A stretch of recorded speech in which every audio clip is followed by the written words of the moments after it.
going on? Zash here coming at you today in Raid Shadow Legends. I am not alone. I am joined by none other than Deadwood Jedi. Deadwood, what's up, man? How you doing? Oh, dude, I'm great. I love being here. I love talking with you. So yeah, this is always a pleasure chatting with you, my man. The pleasure is always all mine because I like to basically dissect your clan boss knowledge. But why? Why would you do that? Why would you do any of that? And share it with my viewers. I'm starting to regret coming here. You know, we just did a video also on your channel talking about your big clan boss draft competition. Oh, baby, come with me. Really fun stuff. I'll include a link to that video for you guys as well. Definitely check that out after this one. It's going to be an amazing event. But today we're here to talk about 3 or maybe 4, maybe a bonus. We'll see. Unkillable teams. Your kind of your top 3. We're going to include some budget teams in there as well. Easy teams essentially to set up for your first unkillable team or maybe to upgrade what you're using right now. So Deadwood, take it away, man. What is the first team that you have for us here?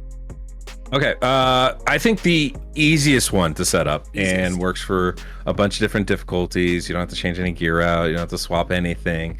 And you know, as with all these teams, you still have to have the appropriate champions. You still have to have the appropriate gear to get to the speeds that are required. But these are, I think, the most reasonable for most people in most level of accounts. Even if you're early level, you can farm campaign and get to the speeds you need, kind of thing. Okay. It's gotta be hands down the easy double maneater team. It's the easiest one to set up, the easiest one to run. You take 2 maneaters, you stick them at like 220 speed and 215 speed, which may be fast for some of you starting out in this game, but when you figure you got 45 speed off the boots, you got 100 speed or 98 speed off of him, you're not looking for that much more speed in the rest of your gear. And speed sets, get 3 sets of those, that's another 36 speed right there. Doesn't take a lot to get to that next level. You know, if you can get a banner with some speed, even better. But and you know, the maneaters can both do some damage, so there is even 1 key potential with this type of a team. I've seen those before. So it can really scale late into the game, but it works on Nightmare, it works on Ultra Nightmare, it works on Brutal.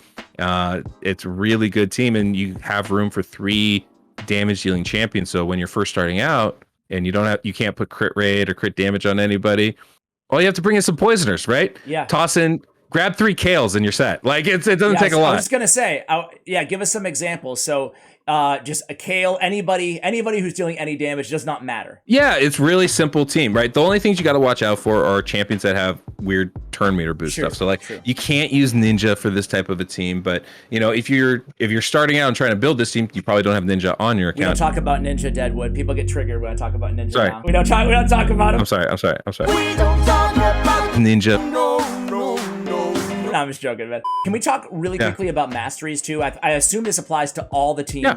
What Masteries do we not want on an unkillable team? Okay, so there's really only a handful of Masteries that are ever going to be an issue for Clan Boss, but you have to pay attention to them. Now, one of the most misunderstood of all the Masteries, it's not that one. It's going to be Lore of Steel, is the most misunderstood of all the Masteries in this game. And the reason why is when we're trying to... It is my fault. It's my fault. No, it's their fault because I feel like it reads very poorly. Yeah, that's actually very true. One of the issues with this, though, I think when people are speed tuning their teams, and you know, to do that, most of the time you need to actually go in the calculator and make sure everything's copacetic, because little variations on numbers can make a huge difference. And the way these numbers work out, when you see the speed on a champion, right? It's a 1 flat number, right? So like you get your maneater to 220. In game it says 220 speed, but if he has a speed set, it might be a little bit more or might be a little bit less. And if you have Lore of Steel on, it'll modify that bonus you get from those speed sets and it'll make it a little bit more or a little bit less. It's never going to be more than 1 point difference. Okay. But that little bit of difference, if you're right on the edge of the numbers that you need, could be enough to mess up your run. So that's why I always suggest check in the calculator. Lore of Steel isn't a problem. It's only going to add speed to your champions. I use it all the time. I definitely recommend it. You just need to double check your speeds to make sure the calculated speed, the true speed of your champion, is actually what you need. So, you know, you build someone at 220, you just want to make sure it's 219.85, and that's too slow, right? So that's the only issue with that one. But it is one you got to pay attention to. But most of them are in the support tree, because I think when you were clicking on earlier, Arcane Celerity, Rapid Response, both of those, they do very similar things, right? They give you a turn meter boost, they increase the chance of a turn meter boost happening. And the problem is it's not reliable. And if it's unreliable, we can't really speed tune it, right? You can't calculate when an attack's going to happen. So you have to make sure that those two especially aren't on any of your champions, because that'll definitely ruin a run. Another one in the support tree is going to be Cycle of Magic. Now, this works. This only applies to champions that have to do certain skills at certain times, because, you know, it will refresh the cooldown of a skill periodically. It's only a 5% chance. It doesn't happen very often. It might only happen once, or maybe even not at all in an entire run. But the thing is, if you need your Maneater to put up Unkillable at the right time, and all of a sudden he refreshes the skill too early, and now that's up too early, that also means it falls off too early, and it'll totally mess up your team. So that's definitely one we want to avoid with those particular champions. Now, for DPS champions, your damage dealers, your Kales, it's totally fine, right? It doesn't matter, because those skills aren't affecting the way the run works, just affecting the damage you do. So that's kind of the difference there. Makes sense. And I'm assuming you want to go War Master or Giant Slayer pretty much on all your even support champions to get that extra damage.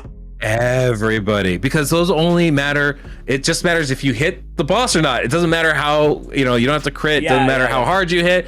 As soon as you hit, and that is actually a huge boost to your damage. On Ultra Nightmare, I think you're doing like 67,000 per War Master Giant Slayer hit, something like that, around those numbers. And that's a lot of damage, right? That's more damage than a lot of these champions will do, period. So like Frozen Banshee, for example, she'll never crit for 67,000 damage, but those War Master procs, they'll still apply. There is one more mastery I do want to point out before we jump away, because it's really important, and I think it can mess people up a lot. And it's actually in the defensive tree. And it's going to be, I want to say it's Cycle of Revenge. Yep, that's the one. I got it right. I got it right.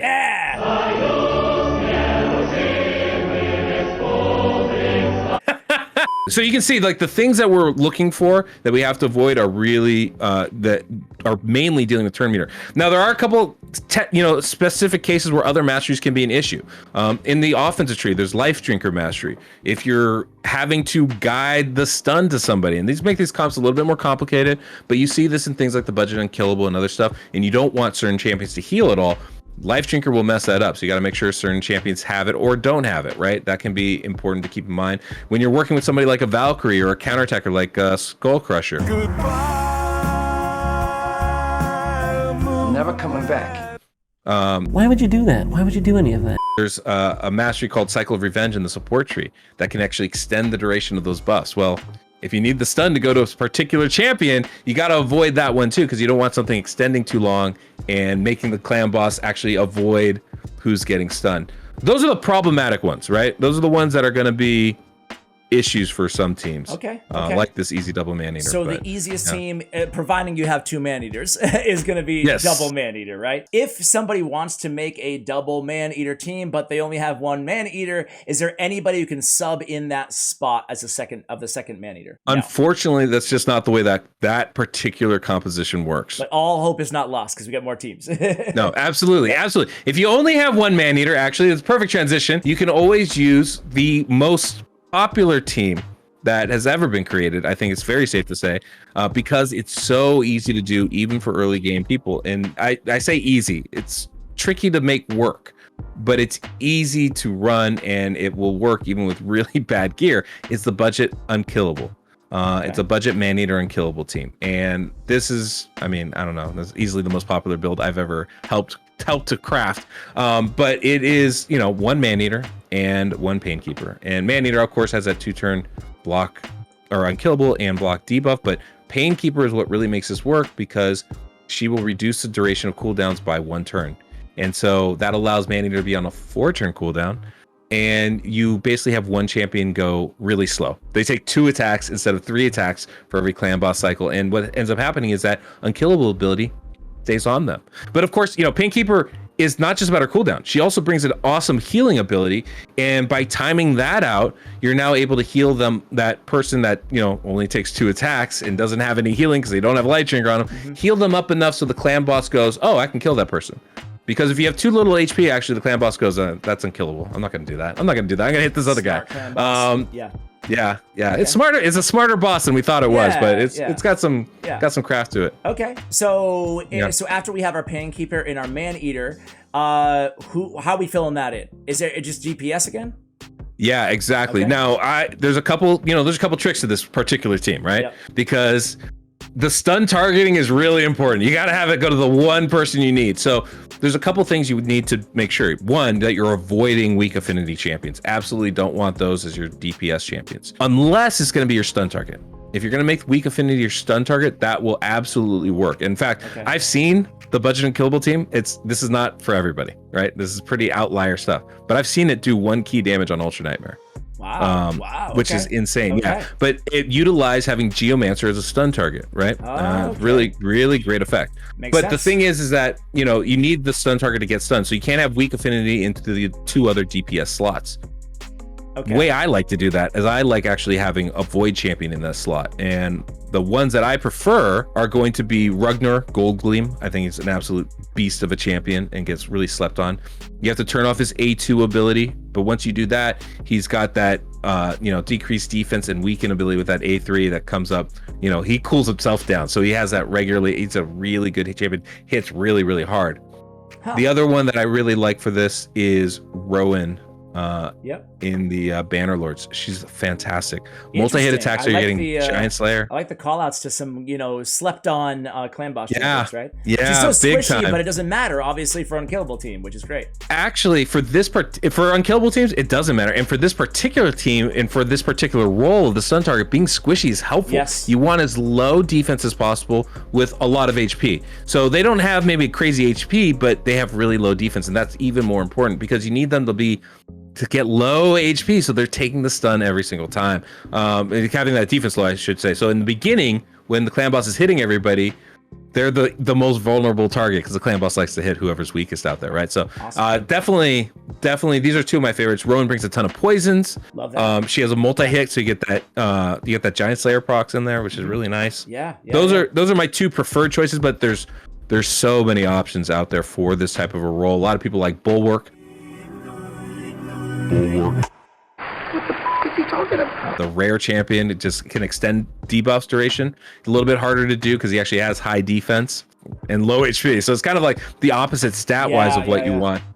But as far as the passive ability, that part is fantastic. It can make your runs really successful. So there's multiple ways to build this and have it be good. The issue with this team is you generally need a 6th champion to swap out for bad affinity. And so that's the only thing you kind of have to look out for it.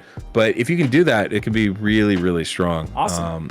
Yeah. And before we move it's a great entry level type of team. Yeah. You know? Before we move to the 3rd team too, guys, if you want these speeds, these champions, all this information, kind of a guide on all these teams, just go to visit deadwoodjedi.com and you have everything you need right there, right? I like this guy. So who do we have for number 3? What's our 3rd team here? 3rd team is it's a variation on one of the newer teams, right? And I'll kind of go over that so people understand if you don't have. See, interestingly, yes, she is part of this team, but it's actually based around Roshcard the Tower. Is actually the foundation of this team. Now, demytha, by the way, is fantastic, but she, you know, it's a 3-turn cooldown, only a 1-turn block damage duration, so it's hard to protect your entire team. Whereas Roshcard the Tower has a 2-turn block damage duration. So if you can put them on a 4-3 ratio, which is going to be relatively fast, right? We're talking 240, 245 speed for Ultra Nightmare. If you can do that, you can protect your allies for the entirety of the AoE attacks. Then you have to deal with the stun. And the classic way to do this, and these are all 1 key potential type teams. Classic way to do this is with Skull Crusher in that stun role.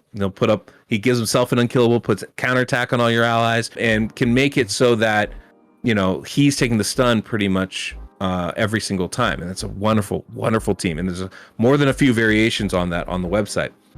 Awesome. The only issue with that is when he's strong affinity, right? So against the blue clan boss, he's going to be not going to work for that. So you have to find somebody else to substitute in. The great part about bringing somebody like demytha in is we can also run demytha really slow and have her put that block damage up just for the stun. And being void, she's going to work for all affinities, not going to matter. The only thing with this team is you definitely have to bring in a cleanser, or you have to bring in a block debuff champion, which can make it a little bit trickier. But you know, if you have a Doom Priest, you're pretty much set. But there are other variations on this because, you know, basically Roshcard the Tower is taking care of 2 of the attacks, and then you just have to deal with the last attack, the stun. So you can build a team using a Warcaster. You can build a team using a Sir Nicholas, and still be effective facing this type of a team. And you know, that's great. You just have to make sure they have enough. They're on 4-turn cooldowns as well, so that's just you have to do one of the other variations of the Tower Skull Crusher squad to make that happen. But tons of utility as far as trying to make a team like that work. And there's a lot of flexibility to it. I think a lot more than people realize. Yeah, there's a lot of options there. There's a lot of options. So are the speed thresholds difficult to get on this one? Or the No, gear? I mean, that's the thing. The speed thresholds aren't crazy difficult. They're not simple stuff, right? Yep. Like, so you're talking about 240 speed, 245 speed for tower, right? Yep. And in the tower, the basic tower skull crusher, the basic tower demytha, which is probably the one I would recommend, is tower demytha if you had to choose.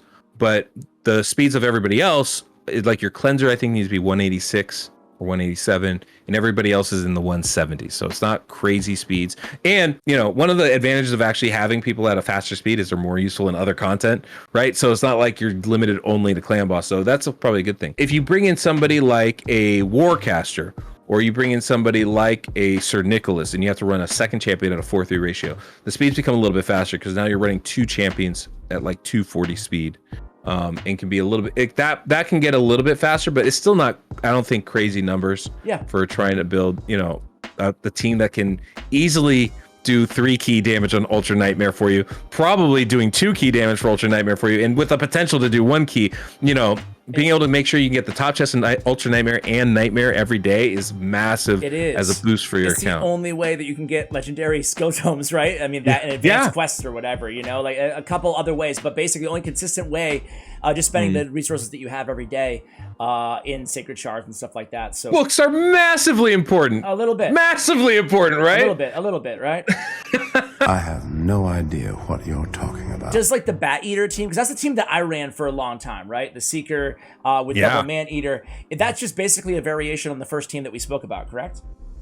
It's not. Okay. I would actually correct. I would actually say the other way around. I would say the Bat Eater came first, and then the easy double Maneater came second. And the reason why it's a variation, it's in the other way around, is because the Seeker team allows you to go super duper fast, and you have Painkeeper cooling everybody, the Maneaters, down to a 4-turn cooldown, so that you're alternating which one's going to keep you unkillable every single turn, right? Yes. Because you're getting 2 attacks every turn, because Painkeeper's reducing the cooldowns to 4 turns, you can make a very simple, easy, unkillable team that way.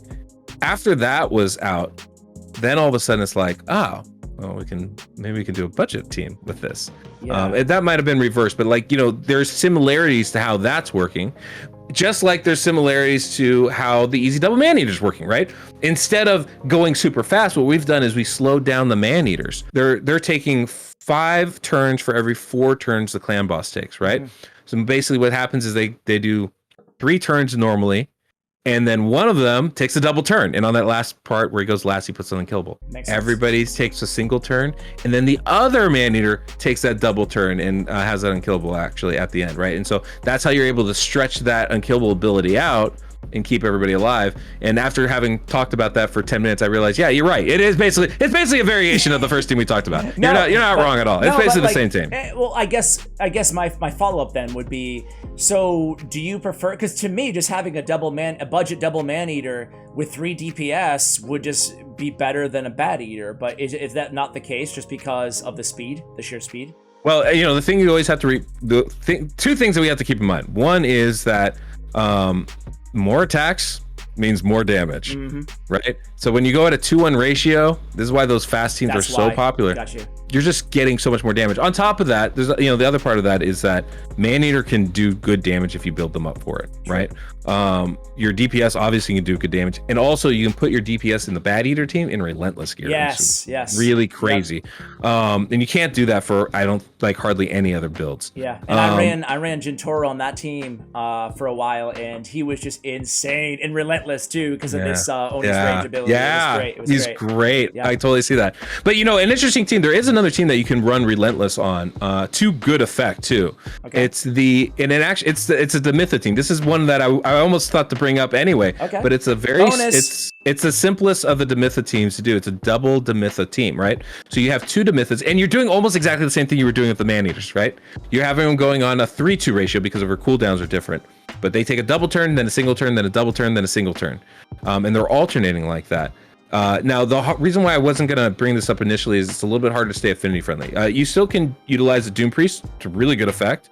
Or you can utilize a Brogni, someone with a 2-turn duration. Tatura would be great for the block debuffs. Really good at that. But the cool part about this kit is outside of that cleanser or block debuff champion and the demythas, obviously, but you have 2 other DPS slots, and you absolutely can run Relentless on them because there's no turn meter boost, there's no speed buff. The hardest part about that build, though, is both demythas need to be about 260 speed. Yeah, and that's a little bit that's tougher. Yeah, for most players. Yeah. For earlier accounts, that's a really hard speed to get to. It takes some time to be able to get that, but if you can, it's very, very effective. Awesome, man. Well, hey, that was a lot of information, a lot of knowledge for my viewers, as always. They're accustomed to it, man. I love having you come on the channel, man, talking about Clan Boss. It's really nobody better to speak to. So everybody should definitely check out Deadwood Jedi's website. Again, as a reminder, all the speed, all the champion listings, all the tools that you need to figure out what the heck's going wrong when you try one of these teams and you're like, what would I do wrong? It's all there on the website, and of course his YouTube channel and his Twitch channel. Make sure you guys tune in as well to give us the day and the time that the finale, the big contest is going to go down.